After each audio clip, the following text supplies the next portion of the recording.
You better get a divorce before you watch this. Marriage proposals are incoming. This is Marry Me Chicken. I mean, the name says it all, right? When this dish is done correctly, it's incredible. But sometimes when people cook it at home, they run into a few problems. The chicken's tough. Maybe the sauce doesn't quite come together correctly the way they want. And the frustrating part is it might have just come from a few steps that you missed.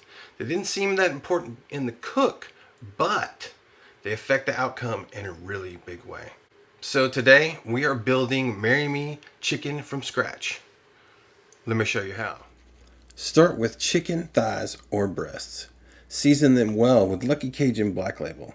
Then give them a light dredge of flour or sprinkle some on. This step might seem small, but it affects how the dish tastes and how the sauce comes together later. You'll see why once the sauce starts building. Make sure you season and flour both sides of your chicken. In a hot skillet, add extra virgin olive oil. Let the chicken sear undisturbed until it develops a deep golden crust. That browning is where a lot of the flavor in this dish starts. Once both sides are golden, pull the chicken out of the pan. Reserve on a plate.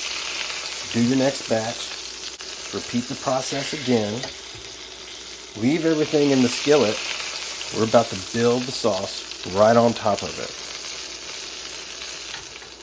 it. Alright, pan is nice and hot. We're adding red chili flakes. We kind of want to let this go for a minute. Infuse the flavor into the olive oil. Stir it up. We're going to add fresh chopped garlic. Mix it in. This is where the sauce gets its punch. It happens really fast, so be ready to move. Adding in chicken stock. Adding in heavy cream.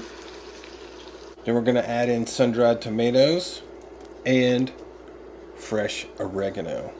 We're going to bring this up to a simmer and bring all the flavors together. We're adding our chicken back in.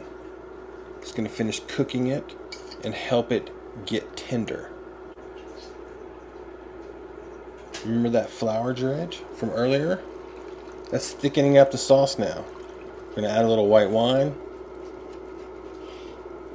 Fresh grated Parmesan cheese.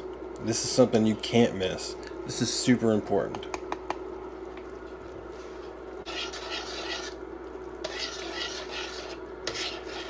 And everything's humming together.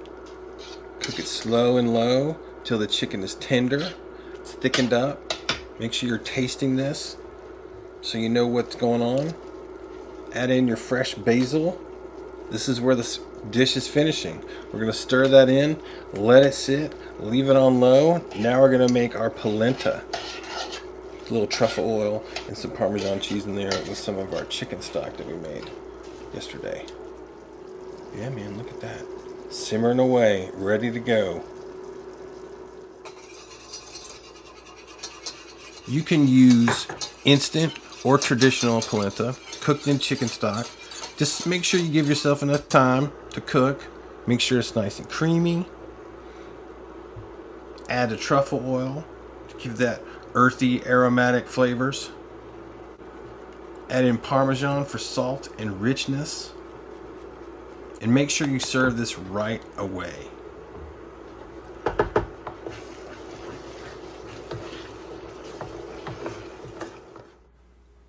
And this is where it all comes together. This is where you start getting proposals. Now, if you got leftovers, which you probably won't, just make sure you reheat them slowly. The sauce thickens overnight, so you'll probably want to add a little milk or chicken stock when reheating.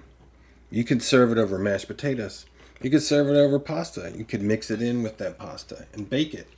You could slice the chicken, put it on focaccia bread, add a little bit of sauce and some extra cheese and toast it for lunch.